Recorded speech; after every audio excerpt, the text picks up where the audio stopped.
Seluruh proses persidangan mulai dari pengadilan tipikor hingga kasasi tidak ada satupun bukti yang mengkaitkan Sekjen DPP PD Perjuangan dengan kasus suap. Usai ditetapkan sebagai tersangka, Sekjen PDI Perjuangan Hasto Kristianto kini dicegah ke luar negeri. Hasto dicegah ke luar negeri selama 6 bulan. Saya bilang sama Pak Hasto, Tok, masih kuat nggak Tok? Terus ini sekarang cengeng, lebih cengeng Pak Hasto ketimbang ketumnya. Betul, kalau saya nanya gitu terus nangis. Kan lo ngapain sih nangis, gue bilang.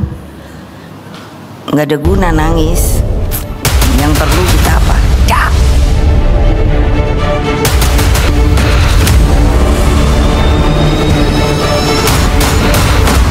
Inilah Bu Mega berani melawan tegas keras teguh pendirian dengan prinsip-prinsip yang dipegangnya kuat-kuat. Dan ini juga yang menjadi kesukaan warga Banteng dengan Bu Mega, motivasi yang dinanti. Lihat saja mereka mendengar dengan penuh kesungguhan petuah-petuah Bu Mega. Pada saat yang sama Pak Mulyono dan anak dan mantunya yang dulu disayang Bu Mega justru balik pengin obrak-abrik PDIP partai yang sudah 20 tahun membesarkannya. Sungguh aksi nekat Pak Mulyono sangat tidak terpuji, melupakan sejarah dan hilangnya rasa syukur. Astaga. Kan lucu, tapi kan beliau pernah lo ngomong, kalau saya lebih mudah karena mengusir penjajah. Baca tuh bukunya Bung Karno. Tapi kalau kita nanti maka akan tanda kutip melawan bangsa sendiri. Saya baru ngerti, oh gini ya. Karena apa? Dengan dispute yang seperti itu rupanya karena ya berkeinginan untuk melanggengkan kekuasaannya. Nah, kemarin kan sudah mulai terlihat bahwa rakyat itu, yang saya pernah sering kali ngomong, rakyat itu tidak bodoh, rakyat itu pintar, hanya ini. Nah, tapi yang saya bilang, terus saya tadinya mikir, saya bilang sama Pak Hasto, Tok, masih kuat nggak Tok? Terus ini sekarang cengeng, lebih cengeng Pak Hasto ketimbang ketumnya. Betul, kalau saya nanya gitu terus nangis. Kan lo ngapain sih nangis, gue bilang. Nggak ada guna nangis, yang perlu kita apa? Ya. Lah iya loh, buktinya akhirnya kan juga iya. Saya sendiri kaget kok. Yang tadinya saya pikir tinggal satu orang kita ini terkurung gitu. Kan dikurung kan gitu. Waduh, saya bilang enak kok dikurung-kurung gitu yo.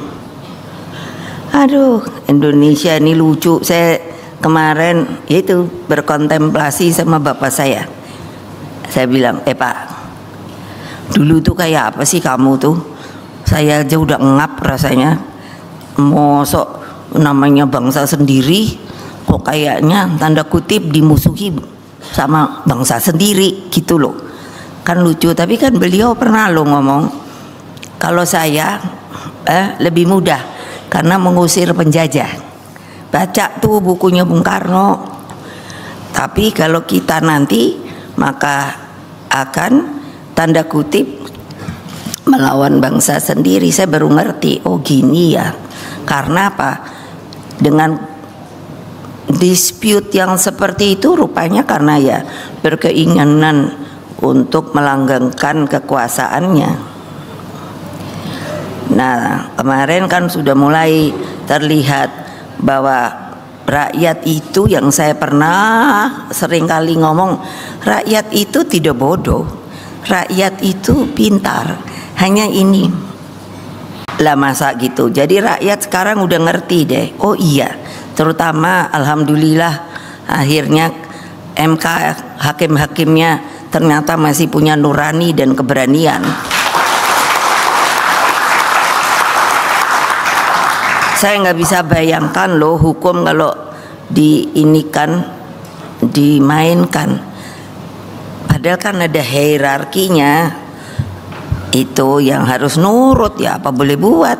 Begitulah hukum Republik Indonesia ini. Nah, sehingga kan muncul pergerakan dari civil society, banyak dari kalangan society minta bertemu dengan saya. Saya ngomong bahwa kenapa kok begini, ya karena begini. Para akademisi, para budayawan, seniman, dan tentunya sekarang saya perhatikan para mahasiswa. Saya masih merasa bersyukur. Akhirnya mahasiswa rupanya apa ya, kalau mudeng bahasa Jawa, bahasa Indonesia apa ya, mengerti. Karena saya dulu waktu itu beberapa masih ketemu, saya masih panggil Mbak kan, Mbak, saya masih ingat loh situ ke Trisakti gitu. Kamu masih ingat ya? Iya, saya kan juga di situ dengar pidatonya Mbak gitu. Jadi maksud saya apa? Jelek-jelek saya itu tahu peristiwa waktu zaman mau reformasi itu loh. Tepuk tangan yang meriah, kenapa ya? Melongo aja, nggak punya semangat. Iya, saya juga kan suka bilang loh, jangan wartawan tuh melongo aja deh. Punya hati nurani, punya ngerti nggak? Itu betul-betul loh, ternyata sulit loh sekarang. Apa karena sudah ada itu ya? Apa itu kalau ibu-ibu tuh diajari model-model tuh apa namanya? Jadi ketawa aja katanya, kalau tertawa tidak boleh liwat sampai sini. Ada teman saya itu Pak Pram, dia ketawa. Itu apa sih ya namanya? Terus aku pikir, lah kalau mulutnya kecil, ketawa segini kok nggak boleh ya? Terus dianggapnya imut-imut gitu. Ay, pusing saya ngelihat ibu-ibu zaman sekarang. Udah nggak usah lah, rileks aja. Orang banyak juga yang seneng sama saya.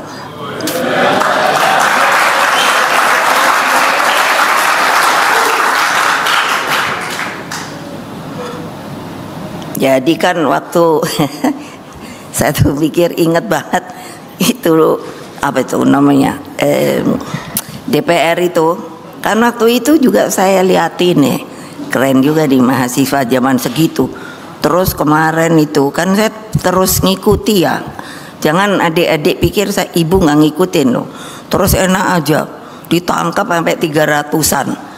Terus siapa, mana dia orangnya? Ini itu saya suruh dia ngeliatin duluan gitu. Bener toh? Udah gitu yang lainnya terus juga datang juga gitu. Waduh, saya pikir enak aja, duluan kita lah daripada mereka. Gawat. Nah kan akhirnya konstitusi ini kan dia iyalah mampu menembus benteng kekuasaan. Lah orang bener loh.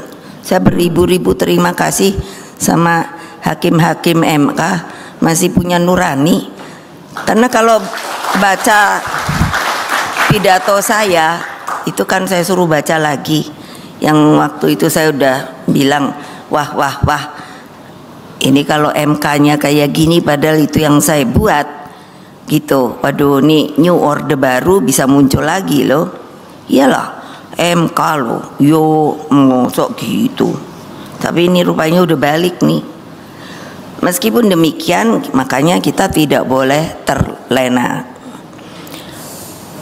Karena apa? Kenapa ya? Itu mungkin yang saya selalu bilang, Indonesia karena sudah tidak ada, katakan damai, tidak ada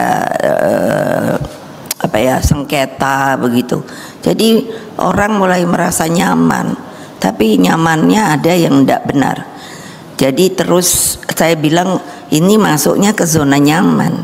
Sudah tidak mau lihat banyak masih orang yang susah, masih banyak itu anak stunting.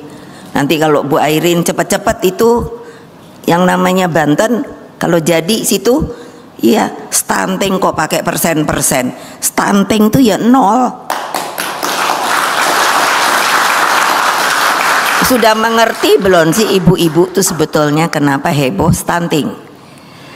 Saya berulang kali bilang, Kalau itu hanya dalam pertumbuhan, jadi kerdil pendek.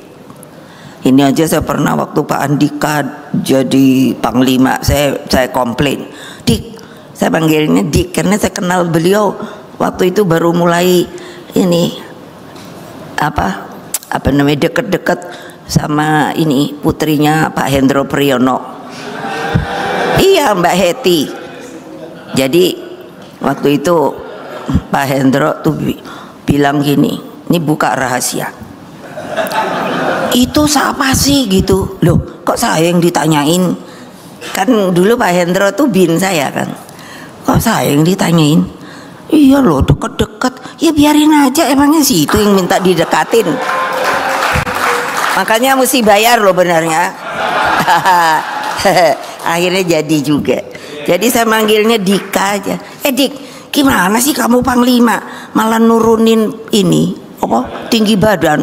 Tadinya 170, sekarang diturunin 160. Akibat ya itu, bayangin loh, stunting tuh bisa lebih. Tapi yang udah pasti, sudah pasti, tolong dicatat apa? IQ-nya rendah. Terus gimana regenerasi kita kalau anak bangsanya kena stunting, udah pendek, terus betul loh, mungkin nggak sampai 100 kali IQ, mungkin di bawah itu 80-an gitu. Aduh, mau ngajarinnya susah loh gitu loh. Makanya aduh udah deh 0 gitu ya, asal cerewet aja itu Bu Airin. Saya ini kan dikenalnya cerewet, udah selalu kalau yang nggak seneng Ibu Mega itu kan udah perempuan kayak laki cerewet. Saya seneng malah. Iya, daripada gini coba.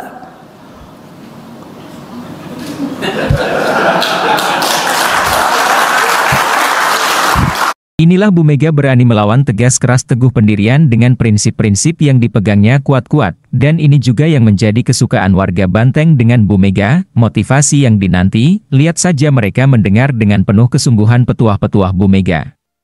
Pada saat yang sama Pak Mulyono dan anak dan mantunya yang dulu disayang Bu Mega justru balik pengin obrak-abrik PDIP partai yang sudah 20 tahun membesarkannya. Sungguh aksi nekat Pak Mulyono sangat tidak terpuji, melupakan sejarah dan hilangnya rasa syukur. Astaga. Ada contoh apalagi sebuah keteladanan yang ditinggalkan Pak Mulyono bagi generasi muda, aksi yang sangat tidak simpatik ketika nafsu kekuasaan membuncah hingga ubun-ubun kepala, Bu Mega dan partai PDIP yang mengantarkan Mulyono dari kampung ke pusat kekuasaan justru akan direbut dan jika direbut itu gagal partai PDIP akan dihancurkan.